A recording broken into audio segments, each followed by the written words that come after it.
My name is Kira Moore, and at 29 years old, I'm a major in the United States Marine Corps. But at my own sister's wedding, I was nothing. My father, Frank, said it loud enough for the whole table to hear, jerking his chin in my direction. That one's just a glorified janitor. Who even invited her? Laughter erupted, relieved, eager, and cruel. My mother just gave a tiny shake of her head, a silent signal to not make a scene. My sister, the bride, quickly turned away. Not a single person reached out. They didn't know I had sent a text just minutes before, a text that would change everything. And then, the groom's father rose from the head table. The room seemed to warp. Forks stopped mid-air. He snapped a salute, a gesture as sharp and final as a flag breaking in the wind. "Sir, with all due respect," his voice boomed, "she outranks every last one of us in here. If you've ever been made to feel invisible by your own family, let me know where you're watching from. Hit that like button. And get ready for the day the silence was finally broken." The wedding reception was held at the Carrie Blast Furnaces, a National Historic Landmark just outside of Pittsburgh. It was a place built to celebrate ghosts. The ghosts of industry, of American steel, of men like my father. Towering rust-colored furnaces, silent for decades, loomed over the reception tent like skeletal gods of a forgotten religion. My father loved it. To him, this was a cathedral of real work, of sweat and grit.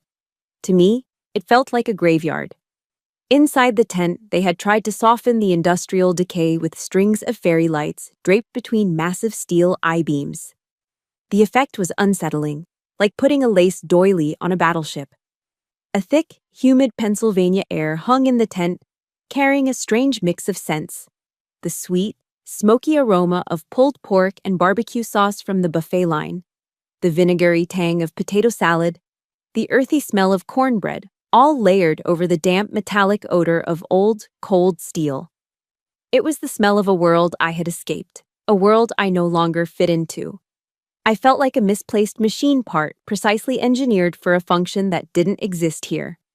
I found my assigned table in a corner, a sort of no man's land between the main family tables and the distant cousins.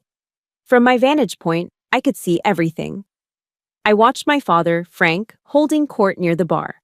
He had a bottle of Iron City beer in his thick, calloused hand, the label peeling slightly from the condensation. He was in his element, surrounded by his brothers and a few of his construction buddies, roaring with laughter at a crude joke I was glad I couldn't hear. He looked completely at ease, a king in his castle of rust and iron. And as his eyes scanned the room, they eventually found me.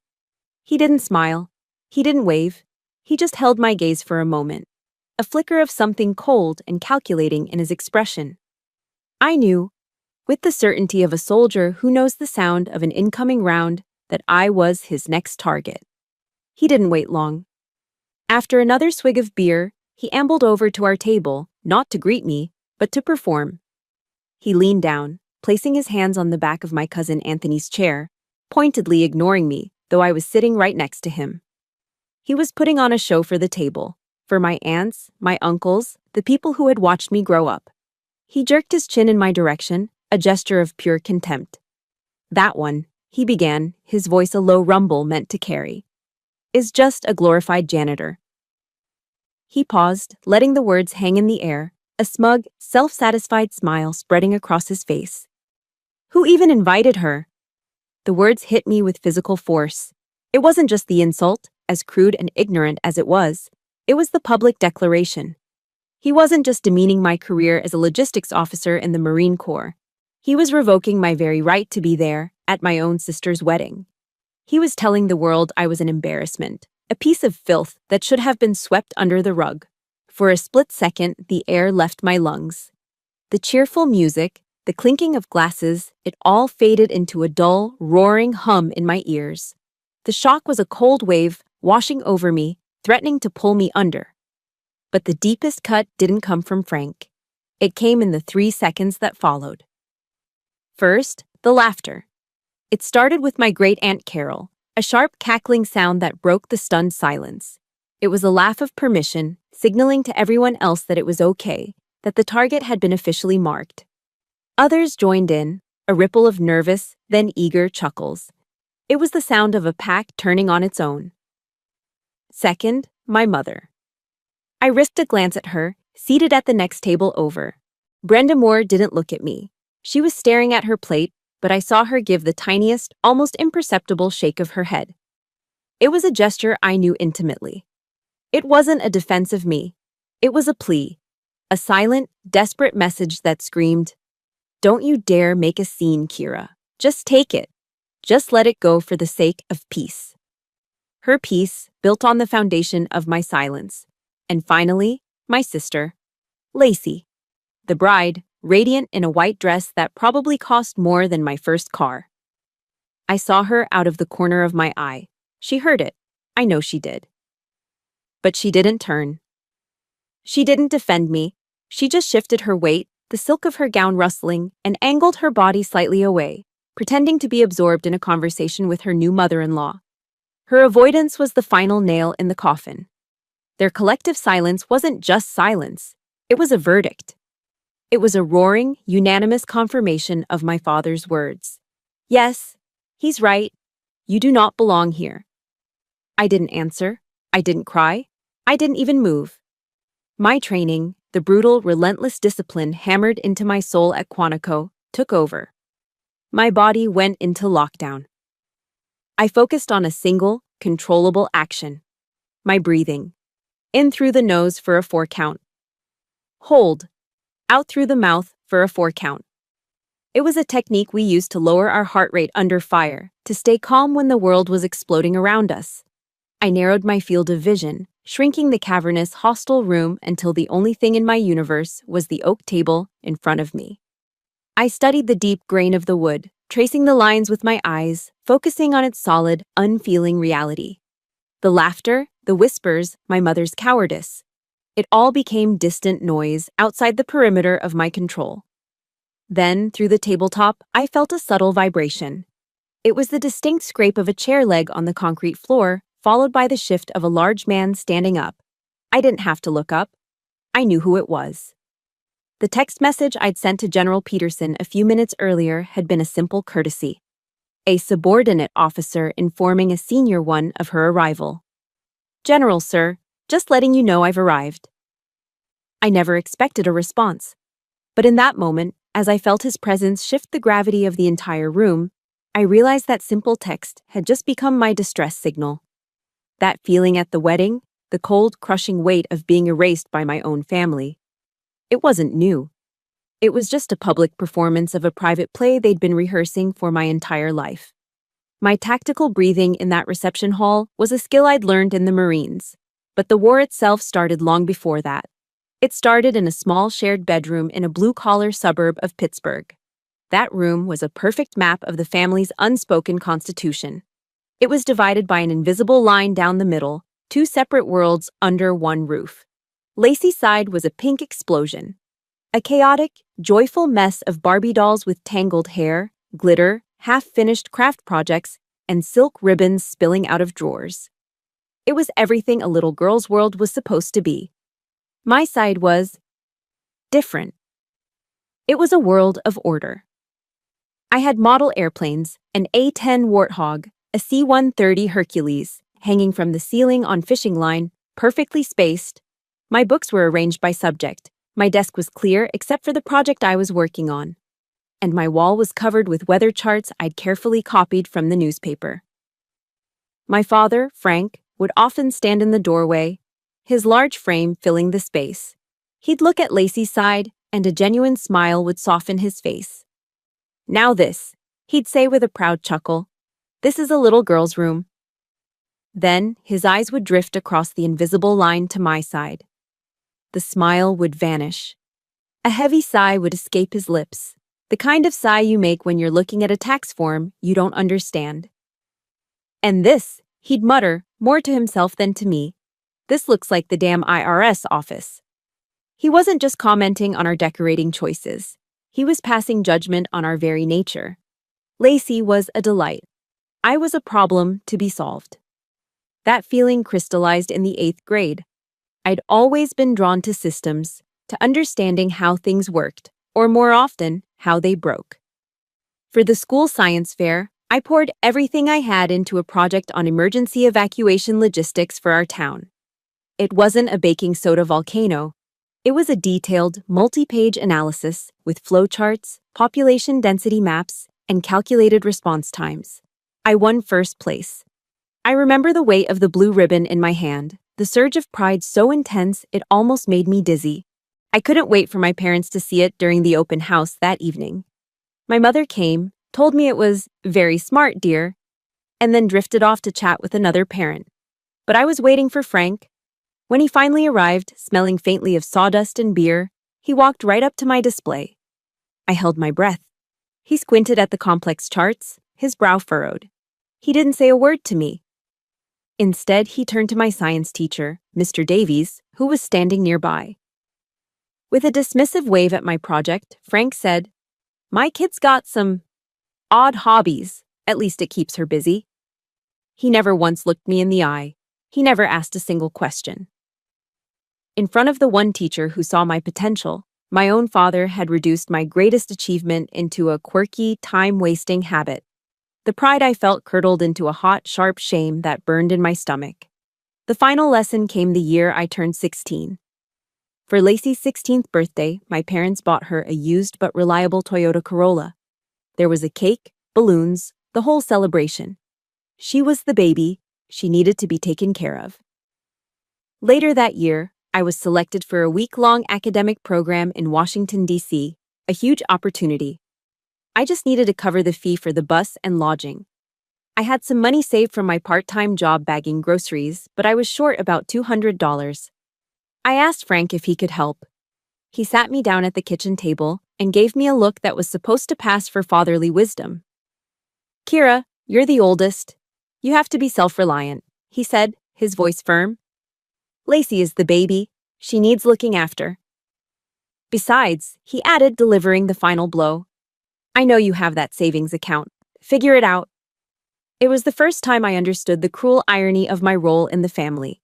My responsibility wasn't a virtue to be rewarded, it was a weapon to be used against me. Lacey's carelessness was a reason for her to be coddled. My diligence was a reason for me to be abandoned. I used my savings, and I went on the trip. But I never asked him for anything again. The public library became my refuge. It was a place where the rules were clear and the system worked. I wasn't reading for school, I was reading to understand. I found a book about the 1991 perfect storm, the real-life disaster. I became obsessed, not with the giant waves or the sinking ships, but with the chain of failures that led to the tragedy. The broken weather fax machine, the flawed forecasts, the series of human decisions made under pressure. I didn't see a storm, I saw a catastrophic systems failure. I realized then that I didn't want to ride the wave. I wanted to be the person who saw the whole map, the person who could prevent the disaster before it ever happened.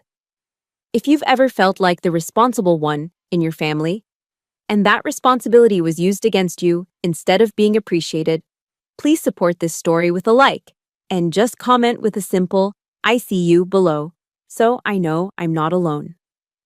One Tuesday afternoon, a Marine Corps recruiter set up a table in our high school cafeteria.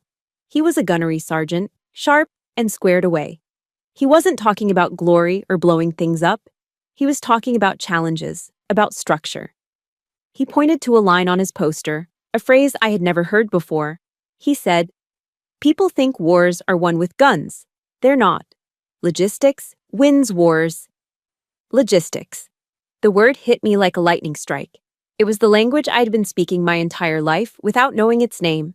It was the science of moving people and equipment, of seeing the big picture, of making a complex system work under impossible pressure. It was my science fair project, my weather charts, my obsession with preventing failure. In the middle of that noisy cafeteria, looking at a simple fold-out table and a poster, I finally saw it. It wasn't just an escape, it was a destination. That recruiter's poster wasn't just a promise, it was a portal. Stepping through it led me directly to the gates of Officer Candidate School in Quantico, Virginia. And stepping through those gates led me directly to hell. Or at least, hell's sweltering front porch. The Virginia heat in summer is a living thing. It's a thick, wet blanket of humidity that clings to your skin, fills your lungs, and refuses to let go, day or night. That heat was the constant backdrop to the primary feature of OCS, the screaming. From the moment we stepped off the bus, the world became a relentless chorus of drill instructors' voices, raw and guttural, designed to break you down to your component parts so they could rebuild you as a Marine officer. We ran until our lungs burned. We low-crawled through mud and gravel until our elbows and knees were raw meat. We navigated obstacle courses that seemed designed by a sadist, pushing our bodies to a breaking point and then demanding more. I was never the fastest runner. I wasn't the strongest on the pull-up bar. But what I discovered in that crucible was that I was durable.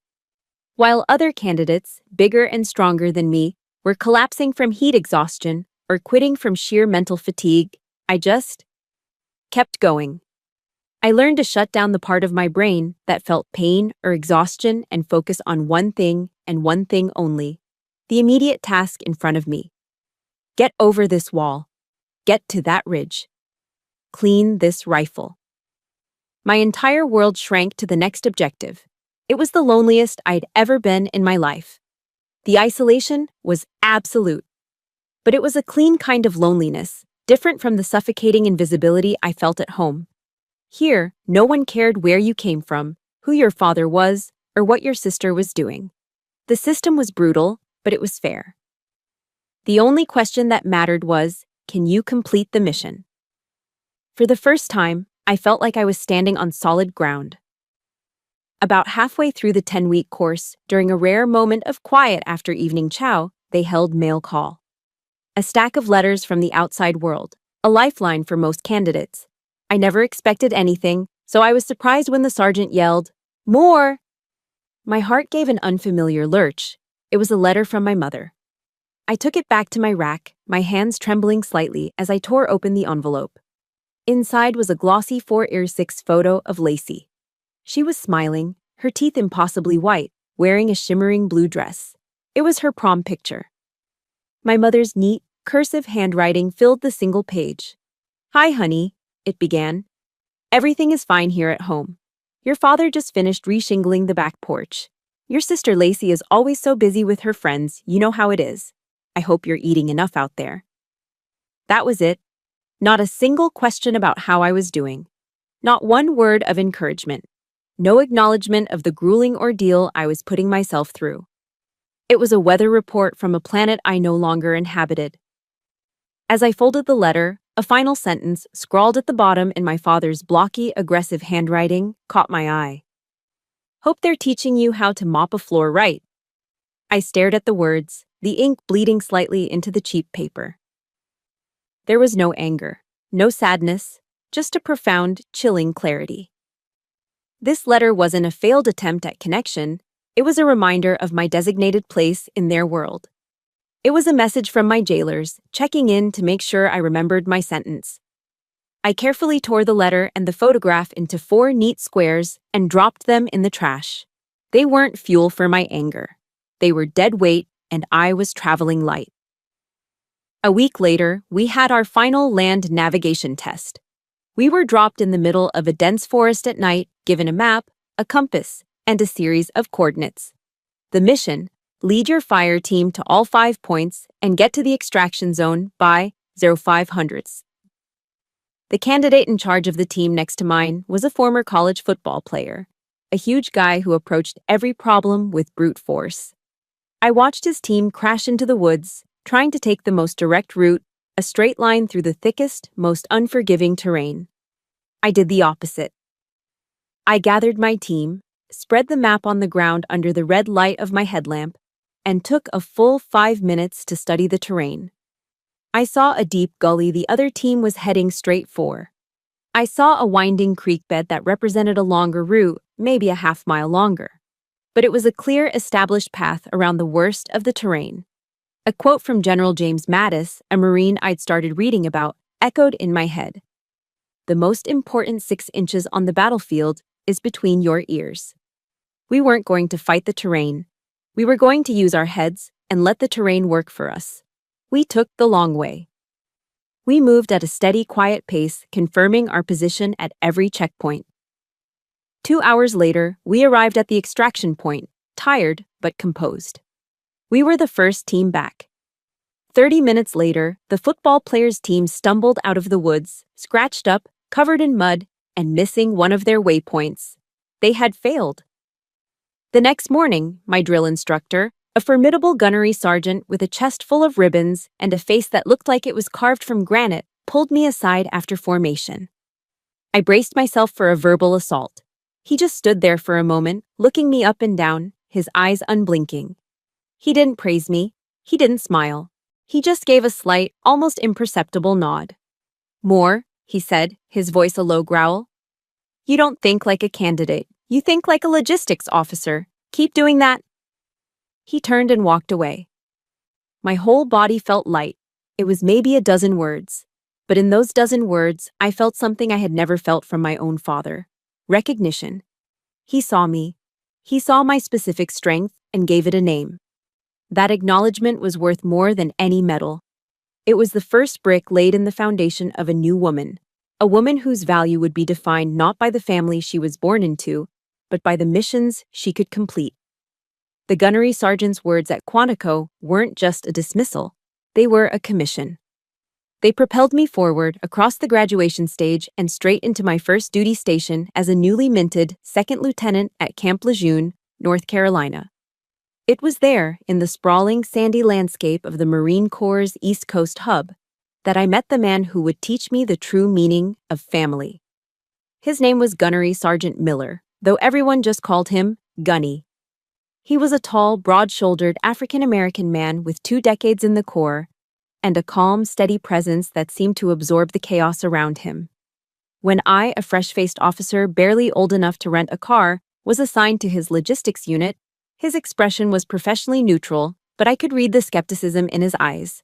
I was another butter bar lieutenant, full of textbook knowledge and zero real-world experience, and it was his job to make sure I didn't get anyone killed.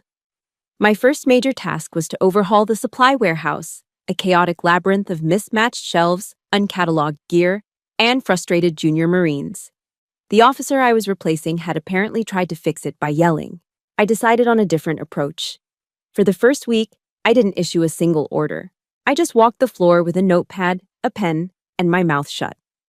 I watched the workflow.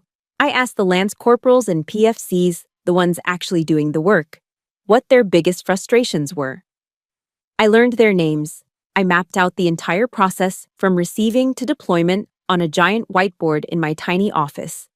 The whole time, I was aware of Gunny Miller, observing me from a distance, never interfering, his face giving nothing away. About a month in, we had a crisis. A pallet of high-frequency communication radios, critical for an upcoming deployment, had vanished into the black hole of our own system. It was logged as received, but couldn't be located. Panic started to ripple through the command. My superior officer, a captain, was turning red in the face, barking at everyone to find the damn radios now.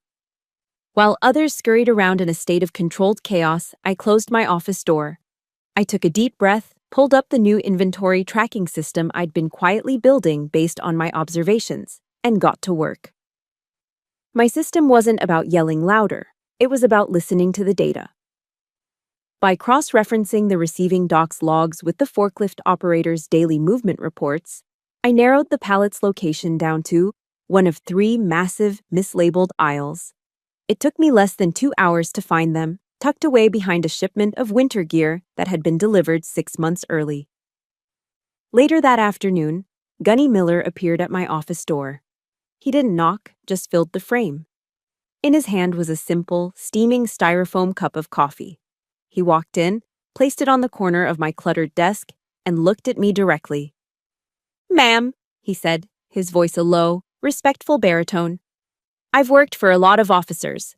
Most of them just yell louder when things go wrong. You're the first one I've seen who knows how to listen to the problem." He gave a small nod. "It's good to be working with you." The gesture, the simple cup of coffee, and the quiet words of acknowledgement felt more significant than any medal I could have earned.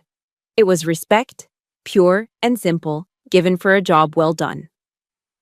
As the fall settled in and the North Carolina air turned crisp, Thanksgiving approached. It was my first major holiday away from home, and I had no plans other than catching up on work. Gunny must have known. He found me in the motor pool one afternoon, looking over a maintenance report. "Lieutenant," he said casually, "you got plans for Thanksgiving?" "Not really, Gunny, just sticking around the base." He nodded, as if expecting that answer. "Well, my house always has an extra seat. My wife makes the best sweet potato casserole you'll ever taste." The invitation was so simple, so direct, it caught me off guard. There was no pity in his voice, just a matter-of-fact offer. I hesitated for only a moment before the loneliness of my empty barracks room flashed in my mind. "I'd like that very much, Gunny. Thank you." That Thursday, I drove to a modest, tidy house in a suburban neighborhood just outside of Jacksonville. The moment I stepped out of my car, I was hit by a wave of incredible smells. Roasting turkey, the sweet spice of cinnamon and pumpkin, the savory scent of baking bread. When Gunny opened the door, the warmth and the sound of laughter and children playing washed over me. "Kira, glad you could make it. Come on in," he said, taking my coat. He didn't call me ma'am or lieutenant. Just Kira. He introduced me to his wife Sarah, a woman with a warm, genuine smile, and to their kids and a handful of other guests, fellow Marines and their families. No one asked about my rank or my job. They asked where I was from, what music I liked, if I'd tried the cranberry sauce yet. Sarah led me into the kitchen, a bustling hub of controlled chaos. "I could use an extra pair of hands on these potatoes if you don't mind," she said, handing me a peeler. And so I stood there, leaning against the counter in a stranger's kitchen, peeling potatoes next to a woman I'd just met, the sound of an NFL game humming from the TV in the living room. And I felt a sense of peace so profound it almost made my knees weak.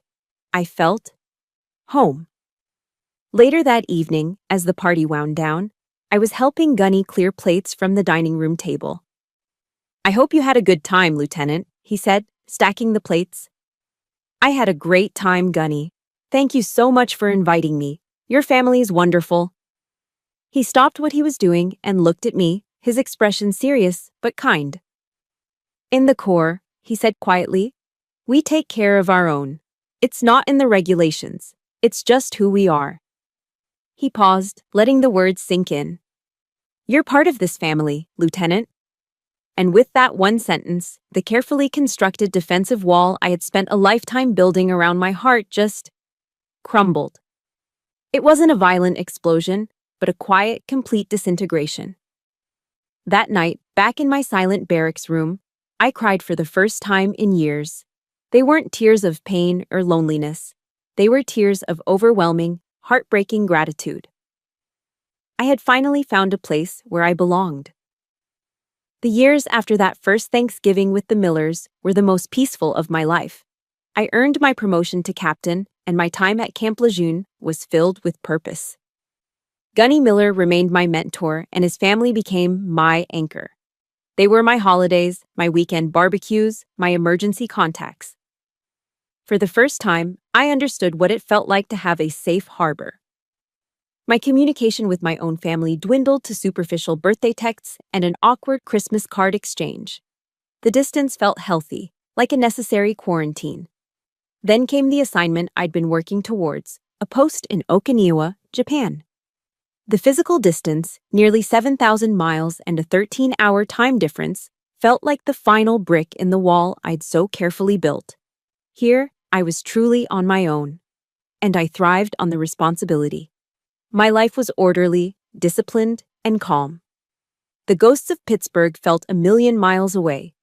But ghosts, I would learn, are excellent swimmers. The attack came at 3 o'clock in the morning. The ring of my phone on the nightstand was a shrill, invasive sound that ripped me from a deep sleep. A call at this hour, on a secure military base halfway across the world, could only mean one of two things: a critical incident on base or a death in the family. My heart hammered against my ribs as I fumbled for the phone, my eyes struggling to focus on the caller ID. It was my mother. "Hello," I said, my voice thick with sleep. "Kira, honey, thank God." Her voice was a high-pitched, frantic whisper. "Oh, honey, something terrible has happened." This was the opening salvo, a tactic as old as our family itself, the immediate creation of a crisis with my mother as the panicked messenger. "Mom, what is it? What's wrong?" She launched into a long, rambling story, full of sighs and dramatic pauses. It was about Lacey. My little sister, who had always flitted from one dream to the next, had decided to open a small clothing boutique. According to my mother, she'd poured her heart and soul into it. But her business partner, a man my mother described as slick and untrustworthy, had cleaned out their joint bank account and vanished, leaving Lacey with angry suppliers and a mountain of debt. The narrative was peppered with my mother's signature phrases designed to activate my long-dormant big sister guilt. "She was just so foolish, so trusting," she lamented. "She's your sister, Kira. Your little sister." I listened, my mind clearing. The military strategist in me automatically separating emotion from intelligence. The story had holes. It felt rehearsed. "How much trouble is she in, Mom?" "Oh, it's just awful. I don't even know." Her voice trailed off, and I heard a muffled exchange in the background. Then a new voice came on the line. A familiar, gravelly bark that made the muscles in my back tighten. It was my father. The handoff was seamless, a perfectly executed maneuver they had performed countless times before. My mother creates the emotional fog, and my father marches through it to give the orders. "Listen up," Frank said, his voice devoid of any warmth or concern. "I don't have time for nonsense. The kid's in a jam." He didn't say, "your sister." He said, "the kid," as if she were a troublesome piece of property. "She needs $15,000, now. You're the oldest, you've got that stable government job. Send the money, immediately." The number hit me like a physical blow. $15,000. It was an astronomical, almost absurd amount. It was more than I had in my entire savings account. "Dad, that's a lot of money," I said, trying to keep my voice steady. "I can't just produce that kind of cash overnight. I'd need some time to—" A harsh, ugly laugh cut me off. "Time," he sneered, the contempt dripping from every syllable. "What do you need time for? To sit in your air-conditioned office on some island and push papers around? Your sister is dealing with real life out here, Kira. The real world, not your little make-believe army game." The attack was swift and brutal, hitting all the old targets. He belittled my career, dismissed my life, and minimized my success. But this time, it was worse. He wasn't just insulting me, he was trying to drag me back down into the role he had created for me. The useless, obligated janitor who owed them everything. "Don't start acting like you're too important for this family," he snarled. "You owe us. I raised you. I put a roof over your head. It's time to pay your debts." The old familiar feelings rose up in me like a tide of poison. Panic, guilt, a desperate, childish need to make it all stop. The 16-year-old girl at the kitchen table wanted to apologize, to promise she'd find a way, to do anything to end the lecture. But she wasn't the one holding the phone. Captain Kira Moore was, an officer in the United States Marine Corps who had managed multi-million-dollar supply chains and led Marines in a war zone. The woman Gunny Miller respected. The woman who had found her own family. I took one single, deliberate breath, in through the nose, out through the mouth. The chaos in my mind slowed. The panic receded. When I spoke, my voice was not my own. It was colder, calmer, and infinitely stronger. "I will review the situation," I said, the words precise and clipped as if I were giving a battlefield update. "I will call back after I analyze my options." I paused for a beat, leaving no room for argument. "Out." Then I hung up the phone, cutting off the sputtering rage I could hear building on the other end of the line. I didn't scream. I didn't throw the phone against the wall. I didn't cry. I just sat up in my bed, the darkness of my room in Okinawa feeling like a protective shield. The silence that followed the call was absolute, and in that silence, I understood. This hadn't been a desperate plea for help. It hadn't been a family crisis. It had been a calculated ambush, A coordinated assault designed to pull me back into their orbit of dysfunction. It was an invasion, and this time, I would not surrender. After I hung up on my father, an unnatural quiet descended. For 2 weeks, there were no more frantic calls, no pleading texts, no emails, nothing. An inexperienced soldier might mistake silence for peace, but I knew better. This was a tactical silence. It was the quiet before an artillery barrage, the unnerving calm before a coordinated attack. It was a punishment, designed to make me anxious, to make me doubt my own decision, to make me crawl back and beg for forgiveness. I tried to immerse myself in my work, focusing on deployment schedules and supply chain reports, but a low-grade hum of anxiety followed me everywhere. I felt like I was waiting for the other shoe to drop. It didn't drop. It was thrown at my head with vicious, calculated aim. The attack came in the form of an email, not from my parents, but from my Aunt Carol, my mother's younger sister. Carol was a kind soul who had always treated me with a warmth that felt foreign in my family. Her emails were usually filled with news about her garden and pictures of her cats. This one was different. The subject line just said, "Thinking of you." My hands felt cold as I opened it. "Dearest Kira," she wrote, "I don't know if I should be telling you this, but my conscience won't let me rest. After the phone call about Lacey, Frank took matters into his own hands to solve the problem. Kira, he sold Grandpa's old tool chest, all of it. The hand planes, the chisels, everything. He told everyone he got a good price for it and that it was just collecting dust in the basement anyway. I am so sorry. I know how much those tools meant to you." I read the email 3 times, but the words refused to make sense. My grandfather, my mother's father, had been a carpenter. He was a quiet, gentle man who smelled of sawdust and patience. He was the only person in my childhood who ever looked at my strange, analytical mind and saw a gift, not a defect. He taught me how to read topographical maps, how to use a compass. He'd let me sit in his workshop for hours, watching him work miracles with wood. His tools were his legacy. They were beautiful, antique pieces of steel and wood, worn smooth by his hands. To my father, who preached the gospel of honest labor, these tools should have been sacred relics. But they weren't. To Frank, they were just another asset to be liquidated, another weapon to be used against me. This wasn't about raising money for Lacey. This was a punitive strike. He had targeted the one pure, sacred memory I had from my childhood, and he had desecrated it. He had taken my last connection to the one man who ever truly saw me, and he had sold it for cash. A feeling I couldn't name washed over me. It was colder than anger, heavier than grief. It was the feeling of something inside me finally breaking. The phone felt impossibly heavy in my hand as I dialed their number. My mother answered, her voice immediately laced with a practiced, guilty tone. "Kira, honey." "He sold them," I said. It wasn't a question. "He had to, Kira," she whimpered, the pathetic excuse already prepared. "Lacey needed the money so badly. Your father—" "Put him on the phone," I said, my voice flat. I heard the phone being passed, and then Frank's belligerent voice filled my ear. There was no remorse, only defiance. "It's my house, my property. You weren't going to help, so don't you dare get an opinion now." He was actually blaming me. None of this would have happened if her own sister had just done the right thing in the first place. Then, for the first time, I heard a third voice. It was Lacey, crying. But her sobs were thick with accusation, not sorrow. "I'm sorry, Kira," she wailed. "But I really needed it. You're just so selfish." Selfish.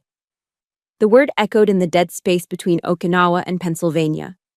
All my life, I had been the responsible one, the self-reliant one, the one who never asked for anything. And in their twisted reality, my refusal to be their personal ATM machine made me the selfish one. If you have ever been called selfish simply for setting a boundary to protect yourself, hit that like button right now and comment with the word "done" if you know what it feels like to finally say, enough is enough. A strange and terrifying clarity washed over me. The pain was gone. The anger was gone. All that was left was the cold, hard, and undeniable truth. They would never change. They would never see me. They would only ever see a resource to be used and an object to be blamed. I cut through their chorus of accusations, my voice so calm it didn't sound like my own. "I'll be home for Lacey's wedding," I stated. "I need to be there." A triumphant, ugly chuckle came from my father's end. "Good," he grunted. "About time you came to your senses." "No," I said, my voice dropping to an icy whisper. "I'm coming home to say goodbye." I paused, letting the words hang in the air for a moment, sharp and final. "To all of you." I ended the call before any of them could respond. I didn't slam the phone down. I placed it gently on the nightstand. The battle had just been declared. Not with a shout of rage, but with a quiet, deadly promise. The invasion was over. The counter-offensive was about to begin. The flight from Okinawa to Pittsburgh was 17 hours of pressurized quiet. I didn't watch movies. I didn't listen to music. I spent the entire time transforming my grief and rage into something cold, hard, and useful. A plan. The emotional storm had passed. Now, the logistics officer was in command. The moment my feet were on American soil, I made my first call. Not to my family, but to the one man whose counsel I trusted completely. Gunny Miller, now retired and living a quiet life in North Carolina, picked up on the second ring. "Major Moore," he said, his voice as warm and steady as ever. "To what do I owe the honor?" I didn't waste time with pleasantries or emotional outbursts. I presented the situation to him the same way I would brief a commanding officer. I laid out the facts, the history of manipulation, the demand for money, the selling of my grandfather's tools, and my final declaration. I reported the facts, uncolored by tears or anger. He listened patiently, the silence on his end of the line a testament to his focus. When I finished, he didn't offer sympathy or platitudes. He offered a directive. "Major," he said, and I noticed he'd promoted me from lieutenant in his memory, a sign of his enduring respect. "They've forgotten who you are. Sometimes a leader's job is to remind them. You do what you have to do. But you do it like a Marine. Smart, not loud." "Understood, Gunny," I said. "Godspeed, Major." His words weren't a comfort. They were an activation code. My mission was clear. Establish the truth. My method. Smart, not loud. That evening, in a sterile airport hotel room, I began my formal planning process. In the Corps, before any major operation, we use a framework called MET-TC. Mission, enemy, terrain, troops, time, and civilian considerations. For the first time, I applied it to my own family. Mission: to establish my value and sever the toxic ties on my own terms, not in a screaming match, but with undeniable, public truth. Enemy: my father, the primary aggressor. My mother and sister, the willing collaborators.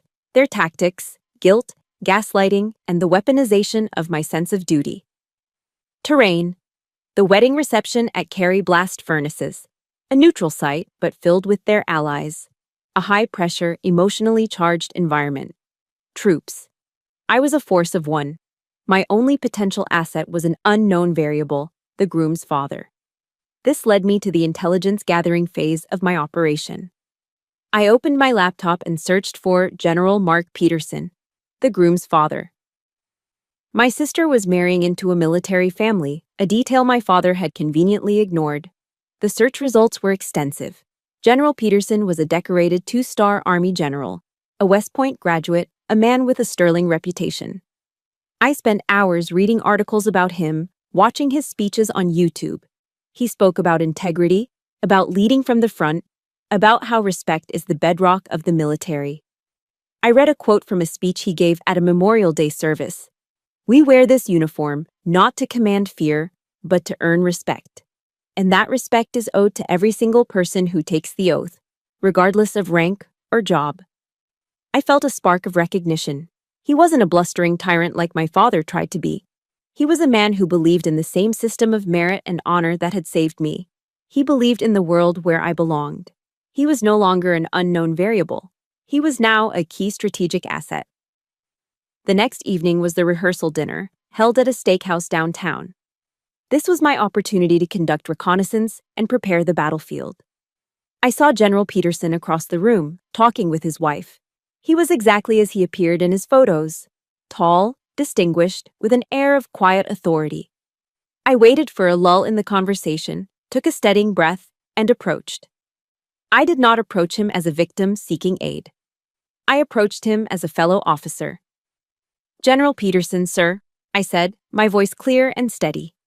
He turned, his eyes sharp and intelligent. "Ma'am," he replied, giving me a respectful nod. "Major Kira Moore, Marine Corps," I said, introducing myself. "I'm Lacey's sister. It's an honor to meet you, sir." "The honor is mine, Major. Your sister is a lovely young woman. My son is a lucky man." "Thank you, sir," I replied.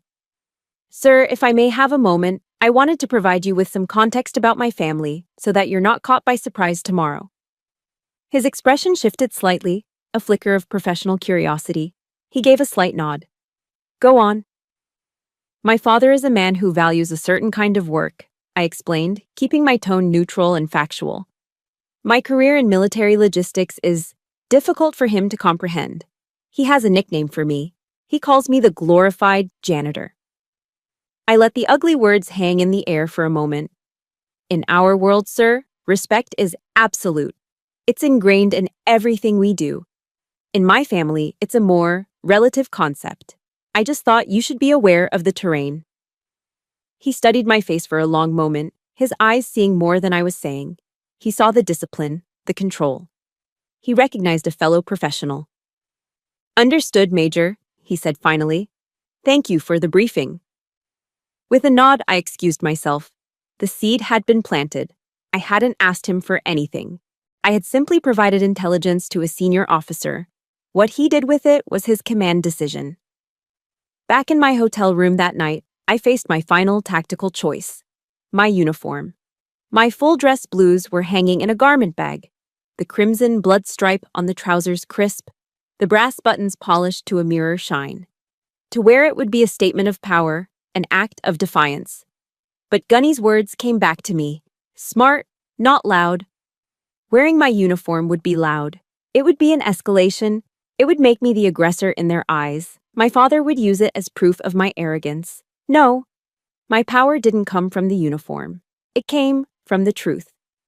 I turned to my suitcase and pulled out a simple, dark navy blue dress. It was modest, elegant, and completely unremarkable. I would walk into that wedding not as a major, but as Kira Moore, a daughter and a sister. I would be the civilian. I would let them be the ones in uniform, the uniforms of their own prejudice, their own cruelty, their own lies. My weapon wouldn't be the eagle, globe, and anchor on my collar. My weapon would be their own actions, brought into the light for everyone to see. I arrived at the wedding reception alone. Dressed in my simple navy dress, I was intentionally unremarkable, a ghost slipping into the festivities unnoticed. I found my assigned table at the back of the reception tent, a strategic outpost from which I could observe the entire battlefield. My family was exactly where I knew they would be, at the center of everything, a loud laughing vortex of attention. They moved with an unnerving ease, my father clapping men on the back, my mother fussing over Lacey's dress. Watching them, you would never know that just days before, they had committed an act of profound betrayal. They performed their roles with a cheerful, practiced denial that was colder and harder than the steel furnaces looming outside. I didn't have to wait long. The operation commenced exactly as I had predicted. Frank couldn't resist an audience. He saw me sitting alone, saw his relatives gathered at the table next to mine, and saw his opportunity. He approached with that familiar, swaggering gait, the walk of a man who owned the world and everyone in it. He leaned over, a casual, menacing presence, and delivered his prepared remarks. "That one's just a glorified janitor," he announced to the table, loud enough for everyone nearby to hear. "Who even invited her?" This time, I didn't just hear the attack. I watched it detonate. I saw the cruel, satisfied smirk on my father's face as his words landed. I saw my mother's gaze flicker away, her silence a perfect act of complicity. I saw my sister Lacey, the beautiful bride, give a small, uncomfortable smile and turned to her new husband, a silent dismissal. And I heard the familiar chorus of laughter from my aunts and cousins, the sound that had haunted my childhood. It was all happening again, just as it always had. But this time, there was a new element on the battlefield. This time, they had a witness. And then, it happened. From the head table, General Mark Peterson stood up. It was not a dramatic leap to his feet. It was a slow, deliberate, and powerful movement that seemed to pull all the sound and energy in the room towards him. The laughter died in people's throats. Conversations sputtered and stopped. Forks and knives froze halfway to their mouths. The entire chaotic reception hall fell into a sudden, shocked silence. The only sound was the faint clinking of ice cubes in a glass. General Peterson was in his dress uniform, a constellation of ribbons and medals on his chest. He turned his body to face me, across the expanse of the room. And then he did something that shattered my father's world. He raised his right hand to the brim of his cap and executed a perfect, textbook military salute. His arm was ramrod straight, his fingers aligned, his gaze locked directly on me. In the civilian world, it might look like a simple greeting. But in our world, a salute is a profound act. It is not a gesture between people. It is a gesture of respect for the rank, the responsibility, and the sacrifice that a person represents. Junior personnel salute senior officers, and here a two-star general was saluting a major. It was a public, unequivocal declaration of respect that defied every rule my father had ever lived by. The silence in the room stretched, becoming thick and heavy. Then the general's voice, a calm and commanding baritone honed by decades of leadership, cut through the quiet. He was not speaking to me. He was speaking to my father, but he never took his eyes off me. "Sir," he said, the word sir used with a formal, cutting courtesy. "With all due respect." He paused, letting the weight of the phrase settle into the room. "She outranks every last one of us in here." The statement was not an opinion. It was not an insult. It was a fact delivered with the force of a cannon shot fired directly into the flimsy foundation of my father's entire belief system. I watched my father's face. For the first time in my life, I saw him completely undone. The smugness vanished, replaced by a slack-jawed, utter confusion. His world, a simple place where he was the king, where men worked with their hands and women were either pretty or useful, had just been turned upside down. This man, this general, a man Frank was biologically incapable of disrespecting, had just used the very language of strength and hierarchy that my father worshipped to declare him wrong. Utterly, fundamentally wrong. The system itself had turned against him. His brain couldn't compute it. His face went pale, a pasty, sickly gray. A sheen of sweat broke out on his forehead. He opened his mouth, but no sound came out. He looked at me, truly, looked at me, as if for the first time, and in his eyes I saw not hatred, but the terrifying blankness of a man whose reality has just been vaporized. Then, his knees buckled. It wasn't a dramatic, theatrical fall. It was a slow, clumsy collapse. His body just seemed to lose its structural integrity.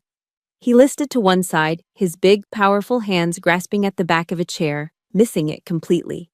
He went down in a heap, landing on the floor with a heavy, sickening thud. People gasped. My mother screamed his name. But I knew what I had just witnessed. It wasn't a heart attack. It wasn't a stroke. It was the collapse of a worldview. It was the sound of decades of arrogant, willful ignorance shattering into a million pieces on a cold, concrete floor. The glorified janitor had just brought the whole damn cathedral crashing down.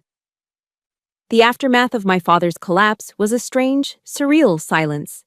The paramedics came, checked him out, and concluded it was likely a vasovagal syncope, a simple faint caused by a sudden emotional shock.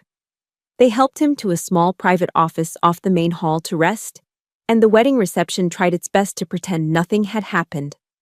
The music started up again, a little too loud, a little too cheerful. But the atmosphere was irrevocably changed. The air was thick with a new kind of awareness.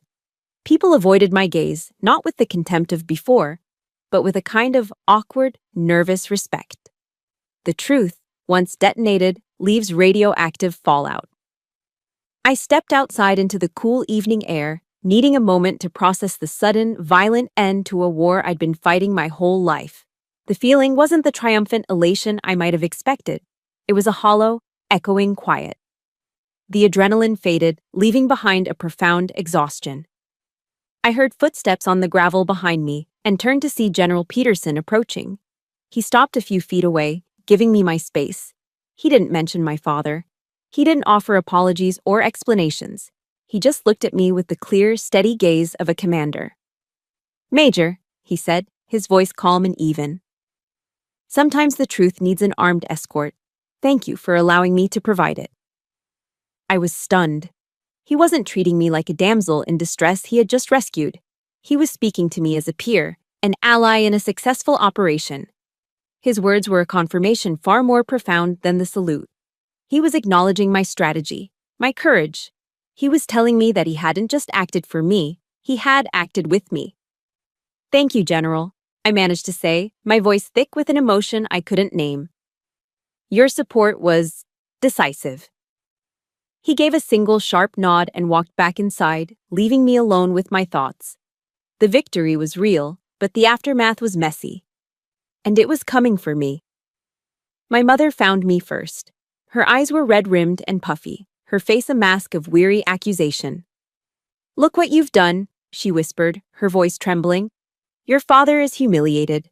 Couldn't you have just let it go? For one day? Why do you always have to make things so difficult?" I looked at my mother, the woman whose lifelong mission was to maintain peace at any cost, and for the first time, I felt no anger, only a deep, bottomless sorrow. "I did let it go, Mom," I said, my voice gentle but firm. "I let it go for 29 years. Your peace was built on my silence. The price just got too high." She stared at me, her mouth opening and closing, unable to compute a reality where her needs weren't the center of the universe. She turned and fled before I could say anything else. Next came Lacey, a vision of white lace and simmering resentment. Her perfect wedding day had been tarnished. "You ruined my wedding," she hissed, her voice low and furious. "You just had to make it all about you, didn't you?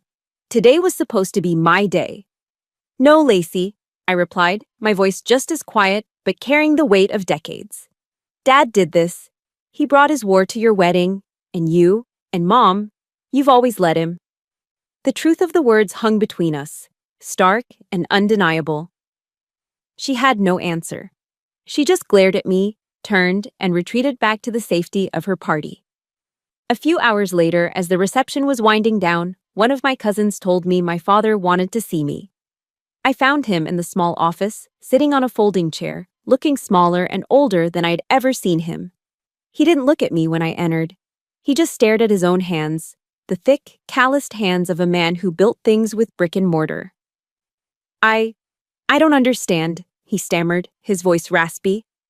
"All I know is hammers and concrete." He finally looked up, and I was shocked to see his eyes were wet with tears. "That man. The general. They all call you ma'am." I didn't hear it before." He shook his head, a look of genuine, pathetic confusion on his face. "That's my fault." It wasn't an apology, not really. It was a confession of his own blindness. It didn't erase the years of pain, the deliberate cruelty, the theft of my grandfather's memory. But it was a crack. The first tiny fracture in the fortress of his pride. It was more than I ever thought I would get. I didn't rush to hug him. I didn't say, "It's okay." The damage was too deep for a simple bandage. I just stood there and absorbed his broken admission. "I know, Dad," I said quietly. I turned to leave, but stopped at the door. I had one final thing to say, one final boundary to draw. I looked back at him, making sure he was looking at me. "I will always be your daughter," I said, my voice clear and without malice. "But I am done being your janitor. From now on, I require respect." I let that sink in. If you can't give me that, then I'm going to need distance. It wasn't a threat. It was a statement of new terms, a peace treaty, offered after a long and painful war. As I walked out of that room, leaving him alone with the wreckage of his worldview, the words of the Serenity Prayer echoed in my mind. God, grant me the serenity to accept the things I cannot change. I couldn't change my father. I couldn't undo the past. The courage to change the things I can. But I could change the rules of engagement. I could change what I was willing to accept, and the wisdom to know the difference. I was finally wise enough to know the difference. Forgiveness, I realized, wasn't about forgetting what they did. It was about releasing myself from the burden of their judgment. My war wasn't over. The next phase, the long, quiet work of healing, was just beginning. 3 years after my sister's wedding, the world looked different. Or perhaps it was just that I was looking at it with different eyes.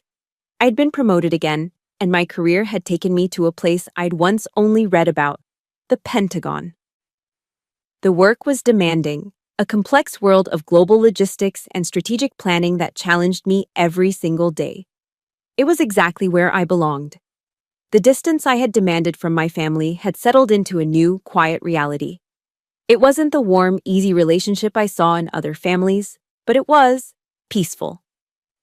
The war was over. We had a truce, built on the fragile foundation of respect I had laid down that day. My father, in his own clumsy way, tried to bridge the gap. Every few weeks, a manila envelope would arrive at my DC apartment. Inside, I'd find a newspaper article he had clipped, usually something from the Wall Street Journal about military supply chains or defense budgets. There was never a note, but I understood the gesture. It was his way of trying to learn my language, to understand the world he had once so viciously mocked. It was his form of an apology, the only kind he knew how to give. Lacey and I found our own tentative peace after she had her first child, a little boy named Sam. When I held my nephew for the first time, looking at his tiny, perfect hands, the old resentments seemed to fade. In the shared, universal experience of loving a child, we found a small patch of common ground. The healing was slow, imperfect, and incomplete. But it was happening. My life, however, was no longer defined by them. It was defined by what I chose to build. On weekends, I shed my identity as Major Kira Moore. I became just Kira, a big sister in the Big Brothers Big Sisters of America program. My little sister was a 14-year-old girl named Maya. She was whip-smart, fiercely independent, and had a habit of taking apart every electronic device she could get her hands on just to see how it worked.